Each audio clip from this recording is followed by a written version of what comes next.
আগামী জাতীয় সংসদ নির্বাচন বাংলাদেশের জন্য অত্যন্ত তাৎপর্যপূর্ণ গুরুত্বপূর্ণ একটি নির্বাচন। এই নির্বাচনে এদেশের ছাত্র সমাজ, যুব সমাজ, শ্রমিক সমাজ, মহিলা সমাজ তথা আবার বৃদ্ধ বনিতা এমন একটি দলকে বেছে নিতে চায় যে দলের দীর্ঘ রাজনৈতিক ঐতিহ্য রয়েছে।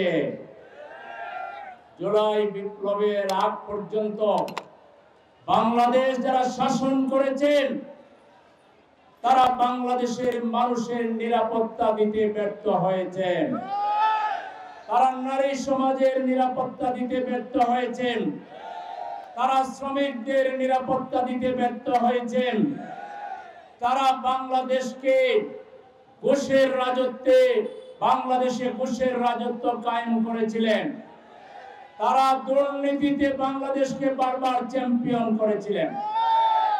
এই সব ঘুষখোর, দুর্নীতিবাজ, চাঁদাবাজ এবং মানুষের তৈরি করা আইন দিয়ে সংখ্যাগরিষ্ঠ ধর্মপ্রাণ মানুষকে যারা শাসন করতে চেয়েছে তারা বারবার ব্যর্থ হয়েছে।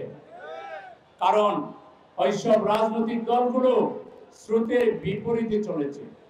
মানুষের তৈরি করা আইন দিয়ে সুদ, ঘুষ, মদ, জিনা, অশ্লীলতা, ব্যয়পনা, ঘুষ এবং দুর্নীতি দিয়ে বাংলাদেশের সকল প্রতিষ্ঠানকে এমন ভাবে ধ্বংস করা হয়েছে একটা প্রতিষ্ঠান নাই যারা এইসব দুর্নীতি এবং খারাপ কাজ থেকে বিরত থাকতে চাইলেও তারা থাকতে পারে।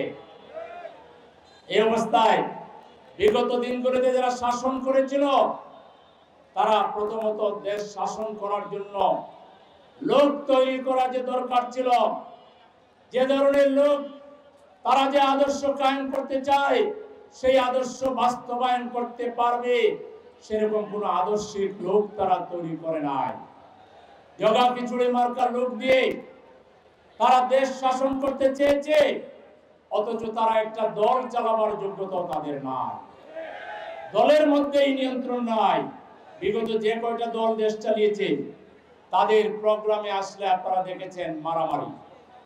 কি নিয়ে মারামারি? বসা নিয়ে মারামারি, খাওয়া নিয়ে মারামারি, স্টেজে আসা নিয়ে মারামারি, বক্তৃতা নিয়ে মারামারি, পদ নিয়ে মারামারি। যেসব দল নিজ দলের উপরে নিয়ন্ত্রণ আনতে পারে না তারা কি দেশ চালাবার যোগ্যতা রাখে?